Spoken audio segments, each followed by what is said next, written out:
캐나다에서 세 번째로 큰 도시인 밴쿠버는 산과 바다가 어우러진 아름다운 자연 경관으로 유명한 관광지를 떠올리게 하지만 그 이면엔 매춘 그리고 절망이라는 이면이 존재했습니다. 밴쿠버에서 가장 오래된 동네인 다운타운 이스트사이드. 이곳은 밤이 되면 향락을 즐기기 위한 이들이 거리로 나왔습니다. 차를 몰고 나온 남자들은 거리에서 자신을 상품으로 내놓은 여자들 중 마음에 드는 사람을 태워 아주 빠르고 간편하게 욕구를 해소했죠. 테리 그레튼도 그런 여성들 중 하나였습니다. 2001년 어느 늦은 밤, 테리는 다른 날과 같이 거리로 나와 함께 밤을 보낼 손님을 찾고 있었죠. 그때 테리가 있는 골목으로 더러운 트럭 하나가 들어왔습니다. 갈색인지 노란색인지 구분하기 어려운 픽업 트럭이었는데 그 트럭은 호객 행위를 하는 여자들 앞으로 오지 않고 골목길 끝에 정차된 뒤 좀처럼 움직이지 않았죠. 나중에서야 테리는 트럭 운전석에 창문이 반쯤 내려와 있고 그 사이로 어떤 남자가 여자들을 지켜보고 있다는 걸 알았습니다. 멀리서 보였지만 그 눈은 기분 나쁠 정도로 집요해 보였는데 어딘가 예감이 좋지 않았지만 얼마 뒤 그 남자가 픽업 트럭을 몰고 와 테리 앞에 섰을 때 테리는 그 트럭에 올라탈 수밖에 없었죠. 왜냐하면 남자가 테리에게 공짜로 약을 주겠다고 말했기 때문입니다. 테리는 그날 일당도 벌고 공짜 약까지 챙길 생각에 본능적인 거부감을 모른 척했죠. 그런데 차에 올라타자마자 이게 무슨 냄새지? 테리의 콧속을 찌르는 건 눅눅하고 쿰쿰한 악취였습니다. 뭔가 가축들이 많은 곳에 가면 맡을 수 있는 그런 냄새 같았는데 그 냄새가 너무 고약해서 코가 아릴 정도였죠. 그리고 그 답답한 차 안에서 천식 증세가 올라오는 걸 느낀 테리는 숨이 가빠오고 목구멍이 쪼그라드는 것 같았습니다. 기침이 심해지자 테리는 운전을 하고 있는 남자에게 차를 잠시 세워달라고 부탁했죠. 하지만 남자는 테리의 말이 안 들리는 것처럼 무시했고 숨쉬는 게 힘들어진 테리는 힘겹게 차를 세우라고 소리쳤습니다. 그러자 마침내 남자는 차를 세웠지만 테리는 밖으로 나갈 수 없었죠. 방금 전까지만 해도 테리의 말을 무시하던 남자가 무서운 표정으로 테리를 구타했기 때문이었는데 좁은 차 안에서 테리는 남자의 주먹을 피하지 못했고 그녀가 거부해도 남자는 강제로 그녀의 몸을 취했습니다. 그 역겨운 관계가 끝난 후에야 테리는 트럭에서 내릴 수 있었죠. 그리고 며칠 뒤 테리는 트럭의 주인에게 이런 일을 당한 게 자신뿐만 아니라는 걸 알게 됐습니다. 자신과 같은 여자들 중엔 그 남자를 나쁜 데이트 리스트에 올린 이들이 있었죠. 나쁜 데이트 리스트란 손찌검을 하거나 난폭하고 돈을 내지 않는 고객들의 이름을 매춘부들이 서로 공유해 어쩌다 발생할 수 있는 위험을 미연에 방지하는 시스템이었습니다. 트럭 주인은 이미 오래전부터 몇몇 여자들 사이에선 요주의 인물이었고 한 여자는 그 남자가 칼로 위협까지 했다고 했죠. 그런데 트럭 주인이 위협한 건 매춘부들뿐만이 아니었습니다.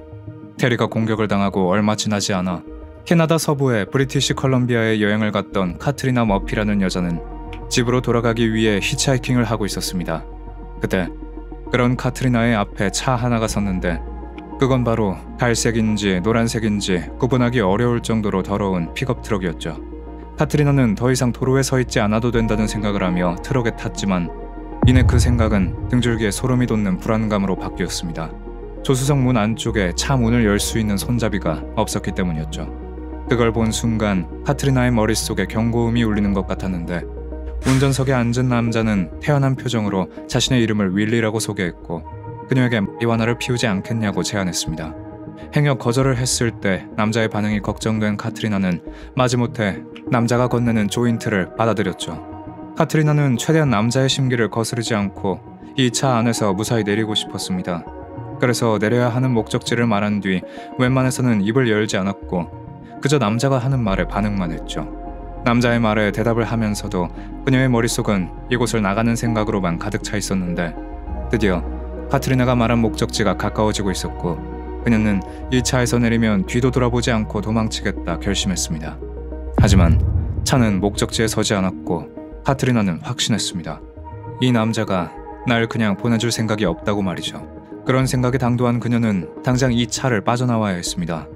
하지만 자신이 있는 조수석 문은 손잡이가 없어서 열 수 없었고 남은 건 남자가 지키고 있는 운전석의 문뿐이었죠. 운전석 문을 빤히 보던 카트리나는 이내 자신의 가방 안에서 남자를 위협할 만한 물건을 찾았습니다. 그리고 이내 차가 잠시 속도를 늦췄을 때 가방 안에서 뾰족하게 깎인 연필을 꺼내들었고 그대로 남자에게 달려들었죠. 남자의 목과 눈을 찌르는 데 성공한 카트리나는 그의 무릎 위로 파고들어 운전석 문을 열었습니다. 그리고 몸을 던져서 자갈밭 위에 떨어졌죠. 트럭은 그대로 땅에 웅크린 채 누워있는 카트리나를 지나쳤는데 그때 카트리나는 똑똑히 들을 수 있었습니다. 그녀를 비웃는 것 같은 남자의 소름 끼치는 웃음소리를 말이죠. 그날 일은 카트리나에겐 잊을래야 잊을 수 없는 악몽 같은 순간이었는데 몇 주 후 그녀는 소문 하나를 듣게 됐습니다. 그건 길거리에서 매춘을 하는 여성들이 흔적도 없이 사라지고 있다는 거였고 그 소문을 들은 카트리나의 머릿속엔 그날 지워지지 않았던 소름 끼치는 웃음소리가 들리는 것 같았죠. 캐나다 밴쿠버에서 연례 발렌타인데이 추모 걷기 행사가 열렸습니다. 보기엔 그저 연인들을 위한 로맨틱한 행사라고 착각할 수 있었지만 사실 이 행사는 안타까운 사연들에서부터 시작된 거였죠. 몇 년 전부터 밴쿠버의 다운타운 이스트사이드에선 연쇄살인범이 돌아다닌다는 소문이 퍼지기 시작했는데요. 그와 동시에 성매에 종사하는 여성들이 행방불명되기 시작했고 실종된 여성들의 가족과 지인들이 경찰에 수사를 요청했죠. 하지만 경찰의 대응이 미적지근하자 피해자들의 가족들로 구성된 사람들이 철저한 조사를 촉구하기 위해 발렌타인데이에 피해자들을 추모하는 행사를 하게 된 거였습니다. 저는 이 실종 사건에 관심이 생겨 조사를 시작했는데 밴쿠버 경찰을 방문했을 때 그쪽에선 수사를 하지 않는 이유에 대해 살인을 인증할 만한 시신이 없어서 사건으로 성립할 수 없다고 설명했죠. 또한 밴쿠버 경찰 측은 거리에 연쇄살인범이 있다는 것도 인정하지 않았습니다. 사라진 매춘부들은 그저 약물 과다 복용으로 어디선가 사망했거나 도시를 떠났을 거라고 확신하고 있었죠. 그러나 이때 다운타운 이스트사이드에서 사라진 여성들은 약 40명으로 무시할 수 없는 숫자였습니다. 우선 저는 주요 타겟이었던 매춘부들을 상대로 혹시 주변에서 수상한 인물은 본 적이 없는지 조사하기 시작했습니다. 다운타운의 매춘부들은 실종 사건에 대해 경찰의 반응이 미미하자 서로 나쁜 데이트 리스트라는 시스템을 만들어 조금이라도 위험해 보이는 고객이 있다면 그 고객의 차량 번호판을 메모해 공유하면서 스스로를 지키고 있었죠. 그 문제의 리스트엔 꽤 많은 남자들이 있었는데 테리 그레튼이란 여성은 픽업트럭을 운전하는 어떤 남자가 을 주겠다고 한 뒤 차 안에서 자신을 폭행한 뒤 끝냈다고 했습니다. 그녀는 그 사실을 경찰에 신고했지만 수사가 진행되지 않았다고 했죠. 또한 같은 시기에 히치하이킹으로 픽업트럭에 탔다가 위험에 처할 뻔한 카트리나 머피라는 여성도 있었습니다. 그녀는 그 트럭에서 빠져나와서 즉시 인근의 주유소로 달려가 경찰에 신고했지만 경찰은 출동하지 않았고 카트리나를 주유소에 홀로 남겨두었다고 했죠. 그리고 이때 더 이상의 수사가 불가능했던 건 카트리나는 원래 이전부터 무장강도 혐의로 재판을 기다리고 있었고 사건이 발생하고 몇 주 후 유죄 판결을 받아 감옥에 수감됐기 때문이었습니다. 어쩌면 카트리나의 신고를 받았을 때 그녀의 신원을 조회한 경찰이 앞선 기록을 확인한 뒤 피해 사실을 믿지 않았을 수도 있었죠. 그런데 탐정님, 방금 콜롬비안 병원으로 칼에 찔린 여자와 남자가 이송됐다고 합니다. 근데 그중 여자가 병원으로 이송된 여자는 매춘부였습니다. 그녀는 길거리에서 한 픽업트럭에 올라탔는데 픽업트럭의 주인인 남자가 자신을 한 농장으로 데려갔다고 했죠. 그런데 이때 남자가 관계를 하기 전 자신에게 수갑을 채우려고 했고 위협을 느낀 그녀는 격렬하게 저항을 했다고 했습니다. 그리고 이 과정에서 여자는 남자의 주방에 있던 칼을 찾아 자신을 보호하려 했는데 몸싸움을 하는 과정에서 여자와 남자 모두 칼에 심각하게 찔렸던 거였죠. 여자는 칼에 찔렸음에도 농장을 빠져나와 도움을 요청해 여자와 남자 모두 병원으로 이송됐던 거였습니다. 실제 여자는 증언대로 한쪽 손목에 수갑을 차고 있었고 남자의 주머니에선 이 수갑 열쇠가 발견됐는데요. 이 남자 이름은 로버트 윌리엄 픽튼으로 밴쿠버 외곽에서 돼지 농장을 운영하고 있었죠. I didn't take the knife away from her. I did not take the knife away from her. I aimed it to her and I knifed her twice. I did that. I admit I did that. That's one thing I shouldn't have done. 그는 몸싸움 중에 일어난 사고이긴 했지만 자신의 행동을 인정했습니다. 하지만 So you've never taken any of the prostitutes back to your trailer? Not since this incident. No. Hey. But before that incident? No. 자신은 여자가 매춘부가 아니라 히치하이커라고 생각해 데려간 거였고 이 이전에도 매춘부를 자신의 농장으로 데려간 적이 없다고 했습니다. 픽업트럭과 매춘부 그리고 히치하이커 지금까지 있었던 피해와 밀접한 관계가 있는 키워드였고 저는 픽튼을 실종 사건의 유력한 용의자로 확신했죠. 이전에 증언을 했던 테리 그레튼 또한 자신을 공격했던 남자의 트럭 안에서 심한 가축 냄새를 맡았다고 했는데 그건 픽튼이 키우는 돼지들의 냄새일 가능성이 있었고요. 픽튼을 넘겨받은 경찰은 그를 살인미수와 특수폭행, 강제 감금 혐의로 기소했습니다. 이제 그의 농장에서 사라진 여성들의 흔적들만 찾는다면 오랫동안 밴쿠버의 거리를 공포로 몰아넣은 미스터리가 풀리는 거였죠. 하지만 사건은 그렇게 쉽게 해결되지 않았습니다. 얼마 지나지 않아 저는 기소가 기각됐다는 황당한 소식을 듣게 됐죠. 더욱 황당한 건 그 이유였는데 픽튼의 농장에서 칼에 찔린 여성이 약 중독자였고 그로 인해 믿을 만한 증인이 아니었기 때문에 기소가 보류되었다가 결국 기각된 거였습니다. 물론 중독자의 이야기에 믿음이 안 갈 수도 있고 증언이 일관되지 않을 수도 있지만 그렇다고 진짜 발생한 피해 사실과 나머지 증거들을 이렇게 날리는 건 어리석은 일이었습니다.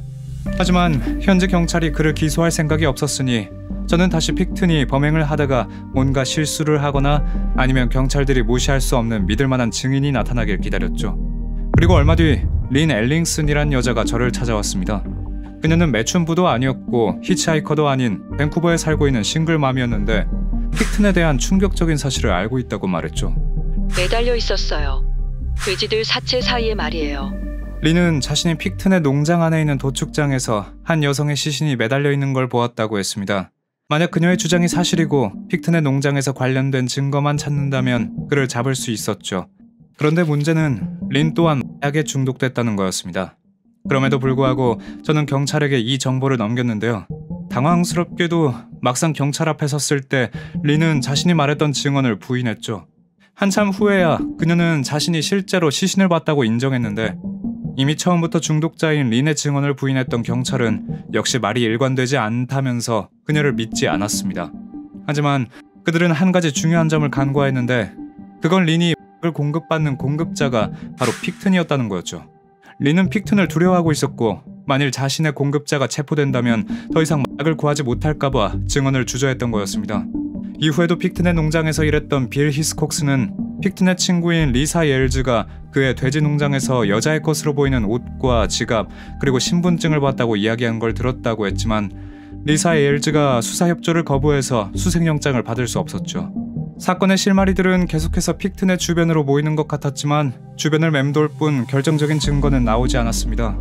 하지만 계속해서 픽튼의 이름이 수면 위로 올라오자 더 이상 모른 척 할 수 없었던 밴쿠버 경찰은 캐나다 왕립 기마경찰 RCMP와 협업해 실종 사건을 수사하기 위한 합동 태스크포스인 프로젝트 이븐 핸디드를 구성했죠. 그리고 얼마 뒤 RCMP는 결정적인 제보를 확보했습니다. 픽튼의 농장에 트럭 운전사로 고용됐던 스캇 처브란 남자가 픽튼의 집에서 등록되지 않은 불법 총기를 봤다는 거였죠. 불법 무기에 대한 제보는 이전의 증언들과 다르게 수색영장을 받을 수 있는 공식 요건을 충족했고 경찰과 RCMP는 픽튼의 돼지 농장을 급습했습니다. 영장은 농장 전체에 대한 수색을 허가한 건 아니었지만 수색 대상이었던 그의 트레일러에선 수갑과 여성의 것으로 보이는 옷과 신발 그리고 천식 흡입제가 있었는데 이건 실종 신고가 된 세리나 아보위츠 웨이에게 처방된 것으로 밝혀졌죠. 심지어 트레일러 안에서 마찬가지로 실종 신고가 됐던 모나 윌슨의 혈액도 나왔습니다. 경찰은 두 여성에 대한 살인으로 픽튼을 기소하기로 했는데 이후 그의 트레일러에서 추가적으로 나온 DNA 결과는 그에게 26건의 살인 혐의를 제기하게 만들었죠. 하지만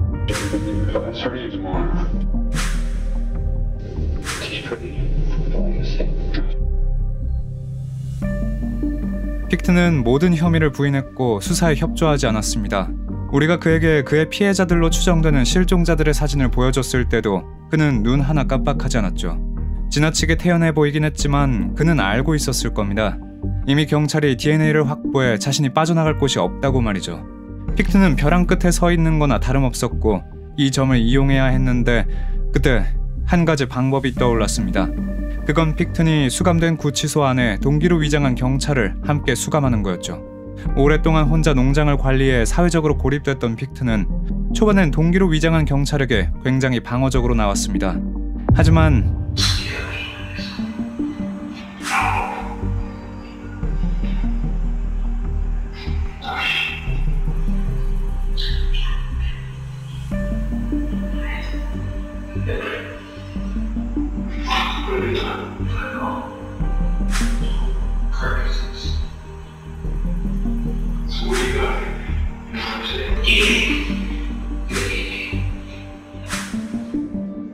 모호하긴 했지만 픽트는 경찰에게 시신에 대한 이야기를 꺼내기 시작했죠.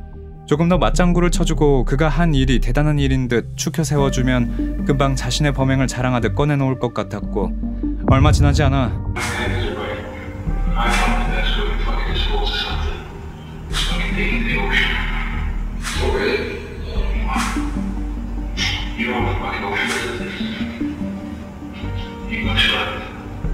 경찰은 픽튼에게 시신을 처리하는 방법에 대해 마치 자신이 더 잘 알고 있는 양 말했습니다. 그건 나르시즘적인 경향이 있는 픽튼의 에고를 효과적으로 건드리는 방법 중 하나였죠. 그러자 한동안 입을 다물고 있던 픽튼이 입을 열었는데, 그가 입을 열자 전혀 예상치 못한 지옥이 펼쳐지는 것 같았습니다.